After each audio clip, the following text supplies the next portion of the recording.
Baiklah, Assalamualaikum warahmatullahi wabarakatuh. Selamat pagi, selamat siang, ataupun selamat malam teman-teman. Kembali lagi dengan saya, Hamzah TV Channel. Nah, di mana kali ini teman-teman, di video kali ini kita di video edukasi, di mana tentang pembelajaran perkuliahan tentang manajemen strategi. Nah, pembahasan kita di manajemen strategi ini cukup menarik loh teman-teman. Kita akan membahas tentang formulasi strategi dan jenis-jenis strategi. Nah, kan juga kita akan membuat contoh strategi yang digunakan oleh perusahaannya beserta perusahaan yang menggunakannya. Nah, tanpa lama-lama lagi, kita langsung aja ke materinya. Kita akan bahas satu persatu dan kita belajar bersama-sama. Kita let's go ke materinya. Yuk, baiklah, mungkin ada teman-teman yang sudah tahu sih tentang apa itu sih strategi itu. Mungkin ada juga teman-teman yang belum tahu apa itu strategi. Nah, jadi strategi itu teman-teman adalah seni dan tindakan untuk pemenangan persaingan. Jadi adalah kalau kayak strategi itu kayak kita tuh cara ataupun langkah kayak ya pokoknya yang kita lakukan untuk memenangkan persaingan semisalnya.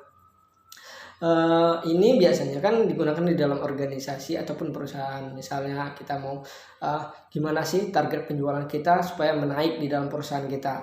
Nah, strategi apa yang kita bawa? Apakah kita akan menggunakan melakukan diskon sebesar ataupun melakukan iklan di TV atau di radio ataupun iklan lewat brosur-brosur. Nah, itu adalah strategi dari pemasaran. Nah, terus itu misalnya ya teman-teman, mungkin sudah paham ya sampai di sini tentang apa itu sebenarnya strategi. Nah, kita lanjut tentang kriteria pemilihan strategi. Nah, di kriteria pemilihan strategi ini itu ada 5 kriteria teman-teman. Yang pertama itu harus tanggap lingkungan eksternal.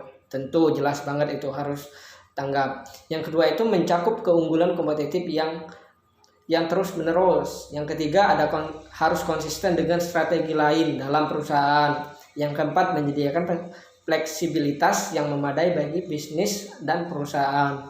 Yang kelima harus memudahkan dilaksanakan dalam perusahaan. Jelas banget nih, kalau buat strategi jangan susah-susah, tapi simple, jelas, padat, dan bisa dilaksanakan. Lanjut ya, kita lanjut ya. Selanjutnya itu tentang jenis-jenis strategi. Nah teman-teman, ini kan jenis-jenis strategi ini ada 3. Yang pertama itu ada concentration strategi, ada growth strategi, ada defensive strategi. Nah, yang kita bahas ini dari yang poin yang pertama dulu tentang konsentrasi strategi. Nah, apa itu konsentrasi strategi? Jadi konsentrasi strategi itu strategi di mana perusahaan hanya memfokuskan pada single line of business. Nah, jadi perusahaan itu tidak strategi dia itu cuma satu produk aja. Semisal nih, aku mau produksi ayam, aku harus produksi ayam aja, nggak mau produksi ceker, nggak mau produksi yang lain apa bolu atau kue yang lain-lainnya, nggak. Cuma memfokuskan ya udah perusahaan aku hanya memproduksi tentang ayam aja. Misal kita ambil contoh yaitu McD. Nah, McD itu dia hanya berkonsentrasi pada satu produk di mana dia hanya memproduksi makanan aja, cuma makanan ayam goreng aja, terus dan cuma memproduksi ayam dan juga diikuti menu-menu lain. Tapi dia berkonsentrasi bahwa perusahaan McD itu hanya berfokus pada perusahaan yang menjual cuma brand makanan aja, tidak menjual yang lain-lainnya. Nah, selanjutnya itu ada growth strategi. Nah, di growth strategi ini perusahaan mengeher pertumbuhan dalam penjualan, keuntungan pangsa pasar, dan tujuan primer lainnya. Nah, di growth strategi ini ada beberapa integrasi seperti kayak strategi lainnya. Yang pertama itu ada vertical integration. Nah, di vertical integration ini yang dimaksud dengan vertical integration ini adalah akuisisi organisasi lain yang terdapat dalam saluran distribusi. Nah, di vertical integration ini juga ada integrasinya juga, ada integrasi hulu atau integrasi hilir. Nah, apa sih integrasi hulu? Nah, bahwa integrasi hulu itu perusahaan menguasai atau pembelian perusahaan pemasoknya. Kalau sedangkan integrasi hilir itu perusahaan membeli atau menguasai perusahaan lain, teman-teman, yang lebih dekat dengan konsumen seperti pedagang besar ataupun pedagang kecil dan sebagai berikutnya. Nah, selanjutnya kalau ada integrasi vertikal tentu ada horizontalnya, teman-teman. Nah, kalau integrasi horizontalnya ini, strategi ini hanya menghasilkan pertumbuhan melalui akuisisi perusahaan saingan yang memiliki line business of yang sama.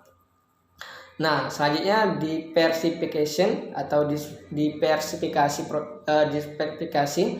Nah, di mana strategi ini menghasilkan pertumbuhan melalui akuisisi perusahaan dalam industri yang lain yang memiliki line bisnis yang berbeda. Tujuan dari strategi ini untuk satu, menaikkan tingkat pertumbuhan secara keseluruhan. Yang kedua, investasi dengan menggunakan kelebihan kas yang dimiliki.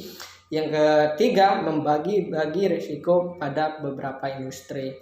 Nah, misalnya nih teman-teman, saya ambil contoh nih growth strategi nih. Contohnya kalau di diversification ini, contohnya kayak perusahaan misalnya itu kayak Ciputra Group.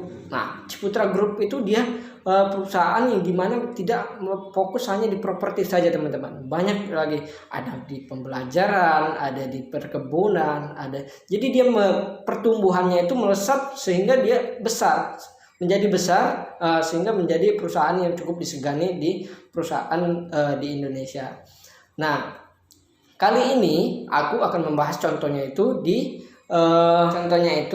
brownies kukus Amanda. Nah, tentu mungkin ada teman-teman yang sudah tahu nih apa itu brownies kukus Amanda. Nah, brownies kukus Amanda itu adalah sebuah brand brownies Bandung yang cukup terkenal, bukan lagi cukup sih, sudah sangat terkenal di Indonesia. Nah, di mana awal mulanya itu ini cuma bisnis biasa sih yang dilakukan oleh seorang ibu rumah tangga pada tahun 99. Nah, waktu itu dia membuka kios untuk membuat kue kukus brownies. Nah, dengan pemasaran pertamanya dilakukan dengan perbincangan dari mulut ke mulut. Nah, strategi yang pertama itu dia, kalau kita yang dilakukan oleh seorang ibu rumah tangga dari Ibu Sumi ini, yang pemilik awalnya berdirinya Amanda Brownies ini, dia memasarkan dari mulut ke mulut, teman-teman. Strategi yang pertama yang dilakukannya. Nah, lama-kelamaan sehingga pada tahun 2000